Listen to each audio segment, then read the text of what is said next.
Berita Nusantara. Polres Bogor menyebutkan kecelakaan terjadi saat sebuah bus wisata menabrak sejumlah kendaraan.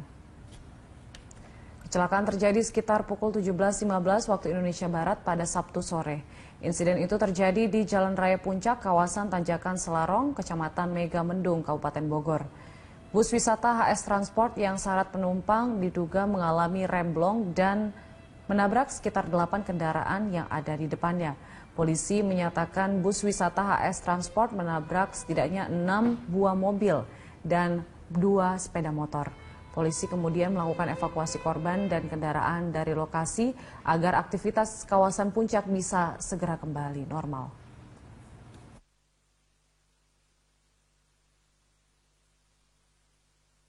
Kecelakaan bus maut HS Transport di Tanjakan Selarong, Puncak, Bogor, Jawa Barat. RSUD Ciawi merawat 21 korban kecelakaan. 7 diantaranya harus menjalani perawatan serius. Ya, sementara 14 orang lainnya diperbolehkan pulang. Pihak rumah sakit menyatakan seluruh korban di RSUD Ciawi sebanyak 24 orang, namun 3 orang diantaranya meninggal dunia. Ketua Tim Medis UGD RSUD Ciawi mengatakan dari seluruh korban yang masuk 14 diantaranya mengalami luka ringan, sementara korban luka ringan diperbolehkan pulang setelah menjalani pengobatan. Kecelakaan maut bus HS Transport terjadi di Tanjakan Selarong Puncak, Bogor, Jawa Barat sore kemarin. Diduga akibat remblong bus oleng dan menabrak 7 mobil minibus dan 5 sepeda motor. Saat ini sopir bus maut telah ditahan petugas Lantas Polres Bogor.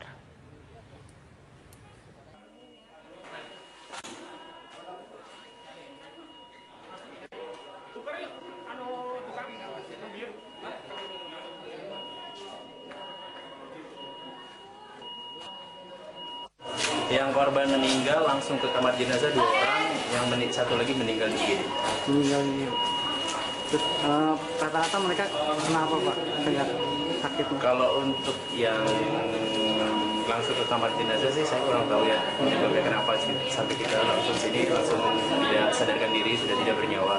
Tapi untuk yang satu di IGD itu dia ada trauma pada daerah paha, di mana itu merupakan suatu penyebab tempat perdarahan paling banyak, di mana yang patahnya itu di kedua pahanya. Berapa jumlah luka ringan dan luka berat? Luka ringan berarti sekitar 21 orang. 21 orang. Itu terkena benturan saja? Itu hanya luka lecet, luka ringan seperti itu. Anda menyaksikan News Update pukul 7 waktu Indonesia Barat, saya Popi Zedra. Pemirsa, korban tewas akibat kecelakaan beruntun di 12 kendaraan di Jalan Raya Puncak Bogor, Jawa Barat bertambah menjadi 4 orang. Jumlah ini bertambah setelah 1 korban luka di bagian kepala akhirnya meninggal di RSUD Ciawi. Korban tewas tersebut bernama Diana Simatupang, berusia 24 tahun yang menumpang sepeda motor Yamaha Vixion, dan kecelakaan maut tersebut terjadi tepatnya di Turunan Selarong, Desa Cipayung, Megamendung, Kabupaten Bogor, sekitar pukul 17.30 waktu Indonesia Barat.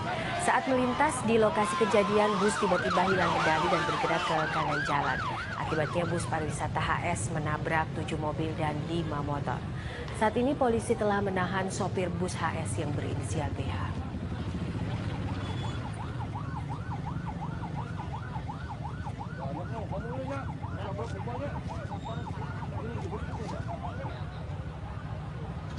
Kita menantikan berita Nusantara. Peres atau Jupe yang mengidap kanker serviks stadium 4 semakin hari semakin menurun. Ya, bahkan kemarin malam Jupe sempat dilarikan ke ruang ICU RSCM Jakarta Pusat oleh tim dokter untuk melakukan cuci darah.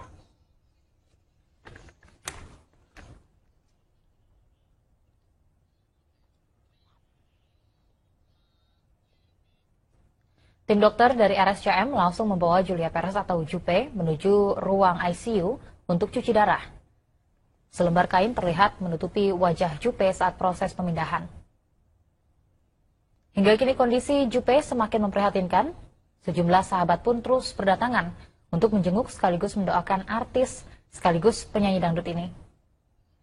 Sebelumnya adik Jupe, Nia Anggia, menegaskan kondisi Jupe memburuk dan meminta doa kepada seluruh kerabat artis kepada kakaknya tersebut. Seluruh sahabat Jupe pun sempat menggalang dana untuk kesembuhan Jupe dan berhasil mengumpulkan dana hingga ratusan juta rupiah.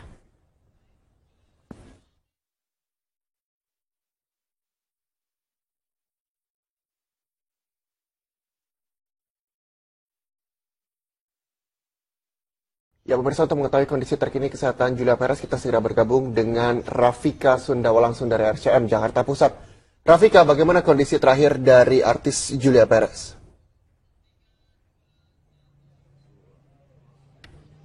Rafika. Ya, Reja dan Yufi, kondisi Julia Perez pada hari ini sudah mulai membaik dari kondisi yang kemarin. Itu pernyataan yang disampaikan oleh sahabat Julia Perez yang tadi pagi menjenguk Tia Arestia dan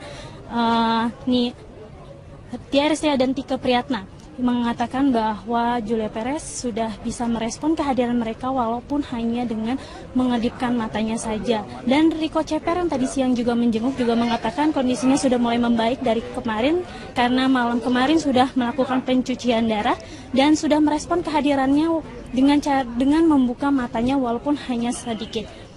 Nah, informasi yang kami dapatkan juga dari adik kandung Julia Perez, Nia Anggia, mengatakan bahwa telah sedang dilaksanakannya pengajian keluarga besar Julia Perez untuk mendoakan kondisi Julia Perez agar membaik. Dan tadi baru saja tiba ke rumah sakit ada rekan artis yaitu Preti Asmara untuk menjenguk Julia Perez. Sekian informasi yang dapat saya sampaikan dari Rumah Sakit Cipto Mangunkusumo Jakarta. Kembali ke Anda, Reja dan Yufi. Ya, baik, terima kasih Rafika Sundawa melaporkan langsung dari RCM. Selamat kembali bertugas, kami masih menunggu informasi dari Anda. Dan pemirsa, artis Julia Perez harus terus berjuang melawan kanker serviks stadium 4 yang terus membuat kondisinya menurun. 21 April, perayaan Hari Kartini digelar di sejumlah daerah, merayakan perjuangan pahlawan wanita Raden Ajeng Kartini. Di Purwakarta, Jawa Barat, polisi wanita atau Polwan melakukan razia kendaraan terhadap para pengendara perempuan dengan menggunakan pakaian tradisional kebaya. Bagi yang tidak melanggar, diberikan bunga dan surat cinta untuk ibu kandungnya.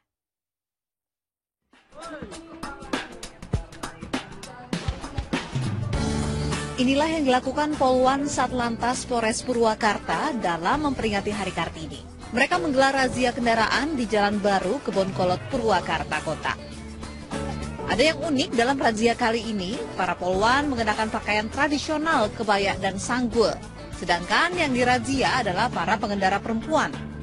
Dalam razia ini, sama seperti razia pada umumnya, polwan memeriksa surat-surat kendaraan dan surat izin mengemudi. Para pengendara yang surat-surat kendaraannya lengkap dan memiliki surat izin mengemudi atau SIM, polwan memberikan setangkai bunga dan surat cinta untuk ibu si pengendara sebagai hadiah. Aksi yang dilakukan polwan ini rata-rata membuat pengendara merasa kaget. Iya, senang. Tapi tadi sempat kaget ya? Iya sih kaget, tapi enggak, soalnya kan lengkap, jadi enggak begitu kaget. Kita senang Pak Polisi dalam melaksanakan tugasnya. Kenapa? SIM biasa sama STNK. Sementara razia yang dilakukan dalam memperingati Hari Kartini ini sudah ratusan kendaraan yang diperiksa. Sebagian besar tidak melanggar, namun bagi yang melanggar, pihak Satlantas Polres Purwakarta akan memberikan peringatan dan ditindak. Dari Purwakarta, Jawa Barat, Irwan, MNC Media memberitakan.